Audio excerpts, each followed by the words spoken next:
Right, welcome to Back with a Bang. Myself, of course, co-host Jack Duly. It's a very special Back with a Bang today. We have a very well-known, very experienced, very successful MMA journalist coming on later on. Andrew McGahon, his name is. For those who don't know him, who's not in the MMA world, he started out interviewing Conor McGregor for Severe MMA, and he interviewed him before he was famous. So Conor took him to the Mac Life to work for him. So he worked for Conor McGregor. I think just after the Khabib fight, and then he left to pursue Jiu Jitsu. So he'll be coming on later on. We're really excited to have Andrew on. A great guy. I appreciate him for coming on. But you're brilliant, mate. 100%. And just before we do that, I would like to pay tribute. There was some sad news earlier this week, Jack. I'd like to pay tribute to your late granddad on Wednesday morning. He passed away. A great man, a true inspiration. Went through a lot, and obviously my condolences to you and your family. Would you just like to say a few words about your granddad? Yeah, you just hit the nail on the head there with it, really. He's a great man, and for anyone who knew him, he'd do anything for anyone. And that's sort of why we did the charity games. Obviously, he was diagnosed with dementia about 4 years ago. So we want to put it out there that the dementia wasn't the reason of his passing. We think he sort of had a secondary cancer in there because just everything really happened a bit quick, really. He lost quite a lot of weight. His breathing sort of, went downhill, and obviously one thing led to another. But just like to say a massive thank you to everyone at Langdale Lodge who made his final days, weeks, the best, obviously the best he could be. And we can't speak highly enough of them. So the next charity game, there might be a twist in there. There might be, part Dementia UK, part Langdale Lodge, but it's just a huge shout out to them. And yeah. And of course, rest in peace, a true inspiration. I'm sure Jack will honour his legacy with yourself going forward, and I'm very proud of you. Yeah, that's what Mum says. She went, what you need to do now is you just need to go to uni and smash it, and that's what I'm going to do, mate. No doubt about that. 100%. We'll move on to that. We'll move on from that anyway. So, how you been, Jack? Apart from that, how have you been altogether? What have you been up to? Yeah, it's just everything's back to normal really now. I'm back at work, back working with Long Eaton, so that's good. But yeah, just that really. I know the new UFC 4 came out, so I've been spending quite a lot of time on that. But yeah, just the same old story for Jack Duly, really. So you mentioned it a minute ago, Long Eaton. Yeah, you had your first game, your first match day the other day. How was that, being back at Long Eaton and doing your first game, your first coverage? How did it feel to be back? And you were on interviews as well. Back on interviews. Yeah. It was brilliant to be doing that, wasn't it? I know deep down inside you'd have been cheering and throwing a party, but yeah, it was very good, very surreal. I think after so long of it being out and being at training and not having the sort of game experience, I honestly thought I'd kind of cock it up I thought we're going to make a few mistakes, but overall I think it went well. I know there was a couple of comments from fans. Didn't just say you were a media guy, and they just said it was good today. And to wear that for the first game, it can only get better, I guess. 100%. What do you make of them? Obviously, they played a good team in West Bromwich Albion, professional side, former Premier League champions. Actually, one of former Graham's clubs. So, what did you make of your side, Long Eaton, in that game? Yeah, I mean, it wasn't a 6-1 game. I'll talk as if I'm a manager here, but it wasn't a 6-1 game. We made quite a lot of mistakes, which maybe in a league game, maybe in other scenarios, it wouldn't have happened. But it wasn't a 6-1 game. I mean, it was easily we should have scored about 5 in the first 35 minutes. They go on and score a really good goal just before half time, and you know what they say, if you score before half time, that's sort of does set a game. So, but we played some very good football. And bright things to come for this season, certainly. 100%. And obviously, I tweeted you after the game. You got to interview John, win or lose. Yeah. How did it feel, man? Getting that thing on your belt of interview manager after those, because Mike didn't do it a lot. So with John, it must have been a great thing for you son where he was like, yeah, let's do an interview. After just 6-1 game like that, it could have been easy to say, nah, leave it for tonight. Right? But it was straight away with the interview. How did that feel? And what did you make it? It's a great act from John as well.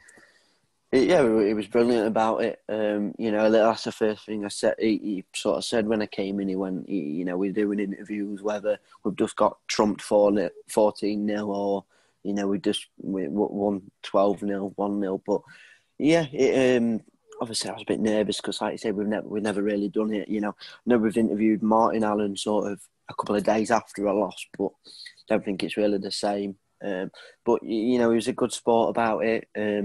He sort of knew what to say, and sort of I think you'll know I sort of held back from certain questions, and after he did say, "Look, if you want to ask a question, just ask it," and that's good because it's not like John saying, "Look, you've got to ask these." I'm not answering any questions about tactics, players I've signed, players I've played, individual performances. So.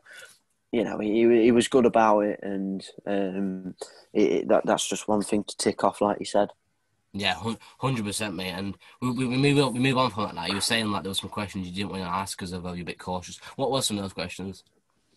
Yeah, I think I don't really know how to say it, but they played sort of 3 different teams for each half, and it was evident to see which team, wasn't the best on the pitch, and that's why we did concede quite a lot of goals. And could have easily said, for example, your first half performance team, they conceded all the goals. Is that something to worry about? But obviously it ticked in my mind. But for my first interview in the first game after a loss, didn't really want to ask too many negative questions and maybe ruffle his feathers. But he did say, if I need to ask him questions, I can. So that's good. That's what you want to hear as a media manager, that they're going to come face the media, win or lose. Do you know what I mean? I think that's what 100%. we've struggled with in the past with Mike. He didn't do it as often. But yeah, talking about Mike, tomorrow actually, Sheffield FC women are playing Chesterfield ladies.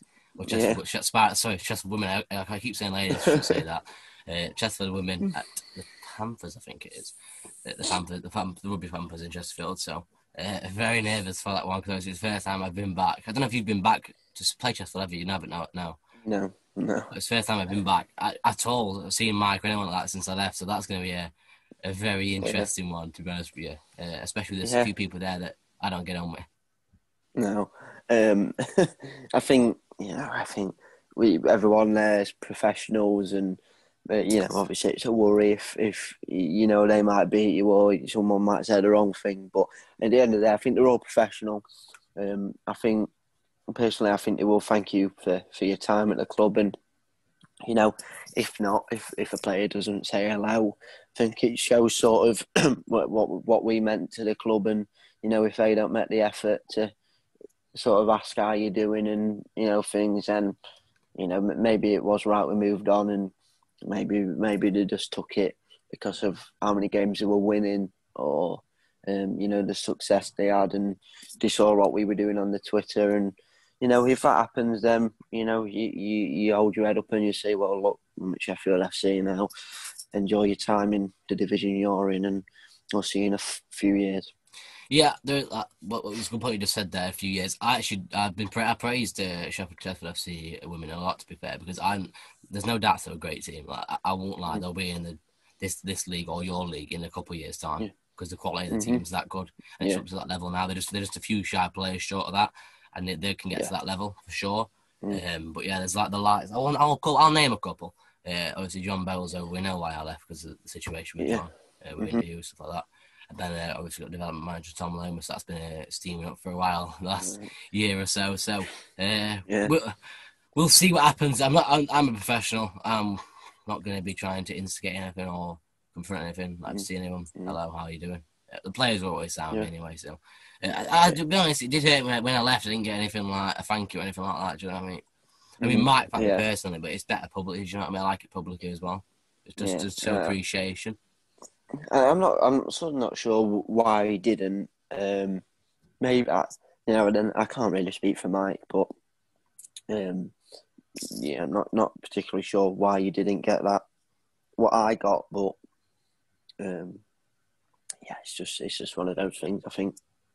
Yeah, I can see why you got it as well, because you stayed longer, didn't you? You obviously did quite. You was there every week. I was a bit varied on that one, so Mm. I can see why I got it. But it would have been nice because I started there. It would have been nice for a little bit of a goodbye. But yeah, it'd be interesting to see what it's like tomorrow at the ground.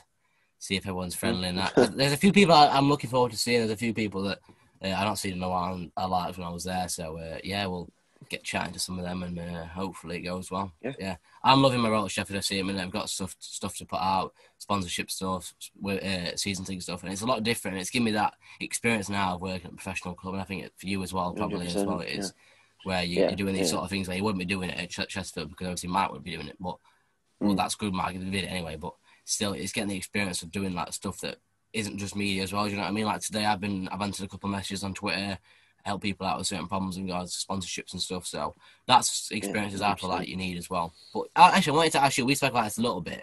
The Long Eat website. I know we were talking a little bit about trying to get some of their content, your content, onto the Long Eat website at some point. Yeah. Is that something you want to do? Because obviously it's on the WordPress at the minute. How are you feeling about that one? Yeah, I mean, sort of WordPress. At least it's not nothing. I know some keepers fond of WordPress in the site, so I think that's where that's come from.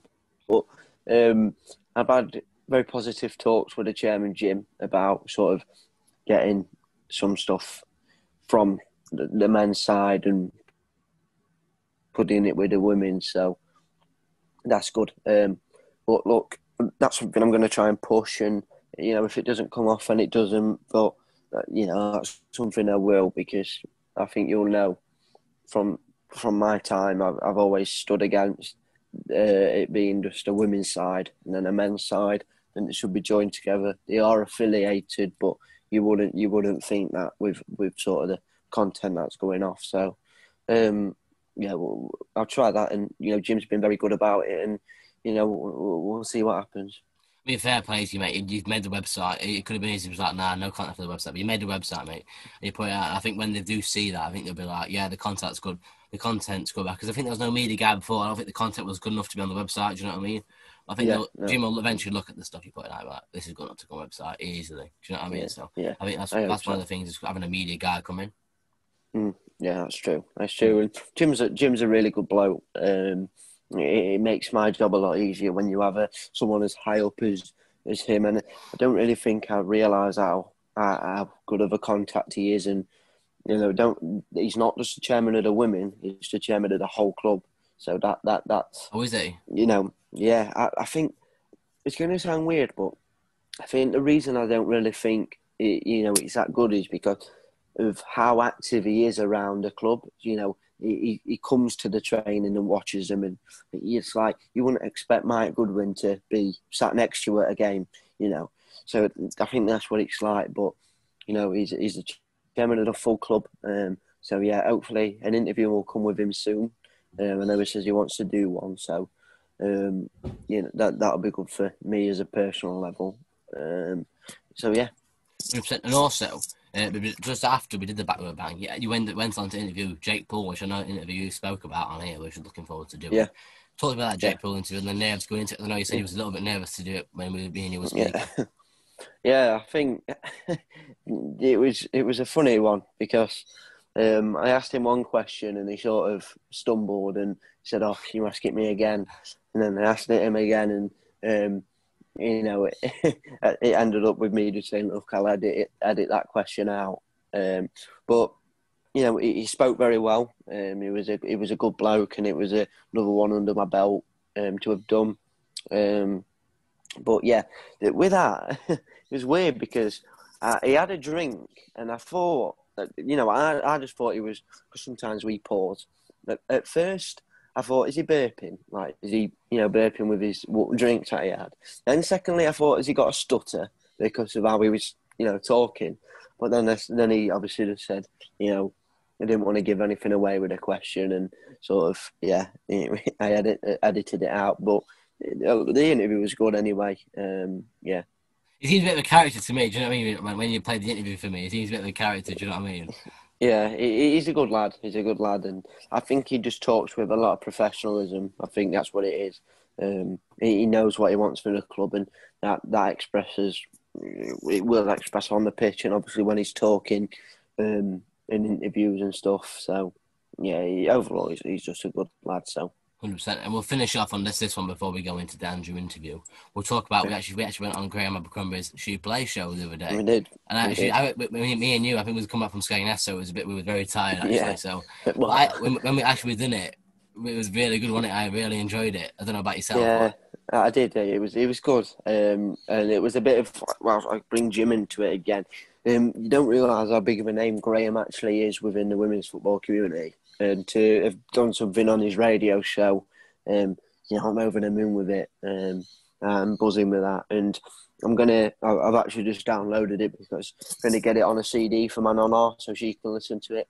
Because I know I always tell her I'm doing these things, and she doesn't have Facebook and she can't see it. So I think that'll be a nice touch for her, and just a little bit more positivity on sort of stuff going on. So 100% with that. It was also good, to tell our story, because I think the last time we did that was when we did that Chats with Jack podcast, that one-off podcast with me and you did, where we spoke a little bit about it, but that was like more in-depth and just explaining the journey and going through all that, and it was really good. And I was really good to listen to it this morning, but I don't know about you, I was really gutted we couldn't get on with Max, because that Max seems like a very experienced guy. It's similar to what we've done.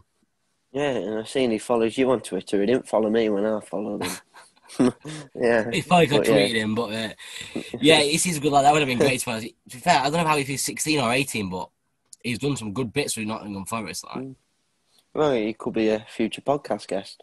Oh, 100%. That's a good shout. That's a very good shout. Yeah, so maybe a good contact in the future. It would have been good to get us all on and just compare resumes and stuff like that. That would have been interesting. Yeah, me and you have this claim we're the best journalists 16 to 18. Well, I'll always remember when you come back into the game and you was, does this tweet look good? Does this tweet look good? That has actually happened. Talk me through this. A few times now when I was getting back with Sheffield FC. Jack, you can explain if you want, but.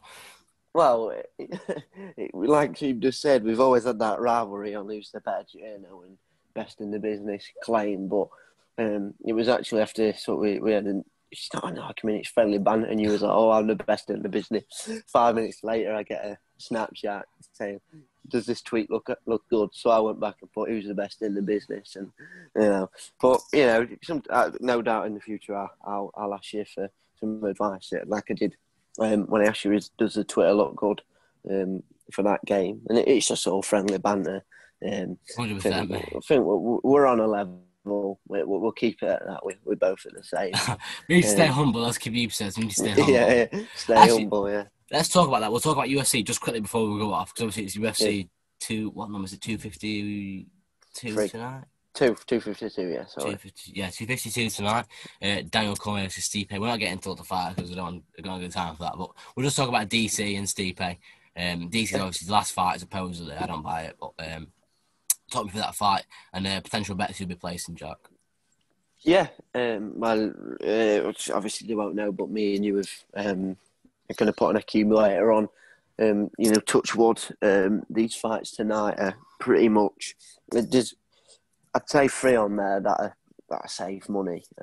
That's taking away Daniel and stuff. But I'm going to put Cormier, O'Malley, Rosenstrike, Burns as well, man. Burns, and that Melwab, and that brings me £90. So that's a decent little bit of a money bet to make. There's always one though, isn't there? We're like, oh, there is. And it was weird because Jim Miller is like he was 1-1 like before done, and then I looked again and he's even lower. But if I put Jim Miller to win, it goes up to a 20-1. So if I put a tenner on that, £200. I'm seeing everyone saying Jim Miller will take it because the guy's fighting just come back from a hip injury last year. This is like his 36th fight, and.